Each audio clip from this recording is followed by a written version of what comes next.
Hi, I'm Tom Nahumi from Dell EMC. In this video, I will give you an overview of Dynamic NAS Protection, a new feature within Dell EMC PowerProtect Data Manager 19.9, which changes the way we protect our NAS infrastructure to ensure availability of all your NAS systems at scale without business disruption. Dynamic NAS Protection automates and optimizes the protection of your NAS infrastructure, delivering a simple, modern way to protect your NAS systems. Protect and recover any NAS that support NFS or CIFS, including Dell EMC PowerStore, PowerScale, and Unity. NAS assets are automatically discovered through communication with the NAS storage array. In this demo, we will have a look at the entire workflow for protecting NAS workloads using PowerProtect Data Manager. As you can see, I already deployed Data Domain Virtual Edition appliances and registered them with PowerProtect. The vCenter server is already added as an asset source in order to deploy NAS protection and search engine appliances. In order to enable an asset source, we click on the plus icon, select NAS, and click on Enable Source. Before we add a NAS asset source, we first need to add a NAS protection engine. We click on the Protection Engine tab and select Add. We change the type to NAS and provide the details for the virtual machine. We click Next and Finish to start the deployment. The process can take a few minutes to complete. A single NAS protection engine can serve up to 24 concurrent streams, and there is no limit on the number of engines that can be deployed. Now, let's deploy a search engine node for indexing NAS backups utilized during file level restore. A single node can index up to 1 billion files, while there is a maximum of 5 search engines nodes per system. We click on Add Node and provide the details for the virtual machine. Then, we click on Next and Finish to start the deployment. The process can take a few minutes to complete. Now, we are ready to add the NAS Asset Source appliance. PowerProtect Data Manager supports PowerScale, PowerStore, and Unity as NAS appliances. In this demo, we choose Unity as the NAS appliance and provide the array details. We can also set a scheduled discovery of this asset source for automatic discovery. We click Verify to verify the certificate and then Accept and Finish. By navigating to the assets, we can see that the following shares have been discovered and available for protection. Using the Set Stream Count option, we can set a backup stream parallelism value for a NAS asset. By default, the value is set to use 8 streams. The maximum value can be up to 256 streams. The restore streams, however, are not tunable and are hard-coded to utilize 8 streams only per asset.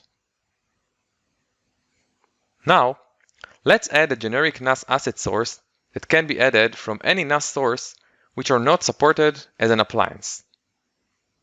Here, we can add any NFS or CIFS share for protection by providing the source, the server details, the path of the share, and the credentials with the port which will be used during the process. PowerProtect Data Manager supports adding multiple shares using this option. It is important to note that generic shares, once added, will always show discovery status as unknown, as the NAS asset is not verified for existence during the stage until the first protection. However, the asset is automatically added for protection. The Assets tab shows the shares from all sources. At this stage, we are ready to create a NAS protection policy to protect our NAS assets. We give it a name and set the type to NAS. Next, we need to provide credentials for the array or the specific file share if applicable. From the list of the available assets, we can select the assets to be protected as part of the policy. Here, we can create backup, replication, cloud tier, and promotion backup stages. In this demo, we will create a backup and replication stage and provide relevant backup reoccurrence, retention, and window details. If a search node has been added to data domain, then this option can be chosen for indexing NAS backups. Now, we click Next and Finish. As you can see, the protection policy has been created successfully, and we are ready to start an on-demand backup.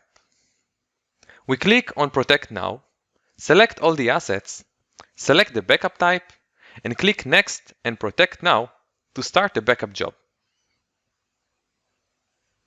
We can group the jobs by the asset source and review all the assets that are part of the same protection policy. The protection job completed successfully for both assets. We can review the details of the respective jobs. Now, let's initiate a full restore for one of the protected assets. We can review the steps in progress and choose between the different options.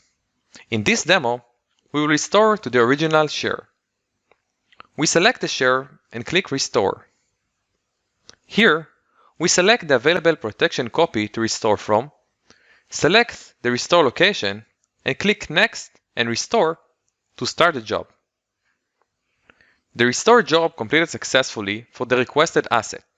We can review the details of the respective job as well. Now, let's initiate a file-level restore for one of the protected assets. Here, users can select any files or folders from the available list or search for any specific file or folder using the search criteria options provided on the left-hand side. Next, we add the files we want to restore and click Restore. We can choose between restoring to the original location or to an alternate share or a storage array. Then, we click Next and Restore to start the job. As you can see, the restore job completed successfully for the requested asset. As well, we can review the details of the respective job. I really hope you find this demo useful, and thank you very much for watching.